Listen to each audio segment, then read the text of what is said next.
All right, guys. So what I'm going to do, rather than doing a video on how to use Photoshop, I'm going to do a video on how to record using Zoom. So some of you guys, I think you might have to update or update your system to make sure that you have the ability to record, or at least sign in or create a login so that you actually have the ability to create a video. I've checked with Zoom, and if you look in that information that's listed in my posting, you'll find a few of the steps that I'm going to be talking about with you guys today in order to be able to record using Zoom rather than having to use Jing. So the first thing I'd say to you is you want to make sure that you're sharing screen. So I'm going to choose the share screen. It's a big green button on your toolbar once you're logged in as a person. And then you're going to see the option. Probably the best one to use is desktop. Once you choose desktop, one of the things you want to do before you go to desktop is kind of make sure that you have all your other stuff sort of put away so that you don't have like a bunch of other extraneous stuff showing up on your computer. Of course, I've got a lot of stuff on mine, so I apologize. And you guys can see I've been grading some of your assignments here as we've been going. Now, another thing I can say is when we're going through and working with this is I do want to go down to the More button, and under the More button on the toolbar that shows up where you chose the green bar to share a screen is the option to record. I think also there's like a little button on there that shows up that gives you the record option as well. Then under More, you'll see the option to start recording, and you'll see the option, once you start recording, then you'll see the option to pause or stop recording. Now, people that are watching the recording can't see your toolbar, so sometimes if it's at the top of the screen, which is where it defaults to, it's a good idea to move that toolbar to the bottom. So if you just click on it, you'll see like a little crossbar to move, and just move it down maybe to the bottom. That's where I have mine right now, is on the bottom of my screen, because it just keeps popping up, and that's where a lot of your tools are on Photoshop.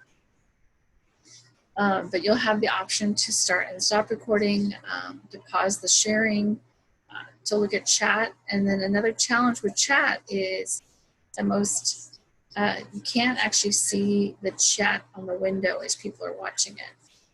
So if you have comments that come up, let's say if you were doing this with a friend and having a friend listen along with you, so you're teaching them something, the chat does not show up. So you have to interpret what comments that you see coming through the chat window so that the people that are listening can learn what that information is. And then you just go into your computer application and go from there. So I'm just going to go to create a document, and then whatever tool I decide I want to show, I can do that by demonstrating my idea. I think in the past the cursor didn't show up. I think it does show up now. I think you can kind of see that moving around. So kind of you can use it as a pointer, but I wouldn't always trust it as a pointer.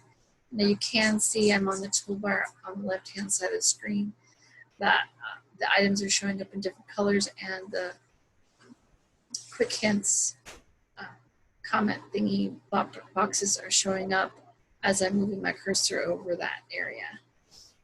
All right, so then when you're done, what you're going to do is you're going to go in here and you're going to stop recording. So you'll go to the More button on your toolbar, stop recording. Now mine is set to go to, when I set it to record, it gives me the option to record to cloud or record to my computer. And I normally choose to record to my computer. And what it did the first time I did it, it created a folder called Zoom. I was able to find the folder in Zoom. And then what I generally do is I created a YouTube channel, and I upload my files to YouTube, and then anyone can watch them from anywhere. So then in my discussion post, I would create a link to my YouTube channel, that YouTube link that comes up when you upload a video, and that would be what I would post inside of the system, inside of my discussion post. So that's what I do as far as how I create my videos that you guys have access to. So that's my lesson for you. It's probably more than 5 minutes, so sorry. But that at least is my lesson to you guys to how to use Zoom to do your recordings if you've created an account. All right, guys, thanks so much.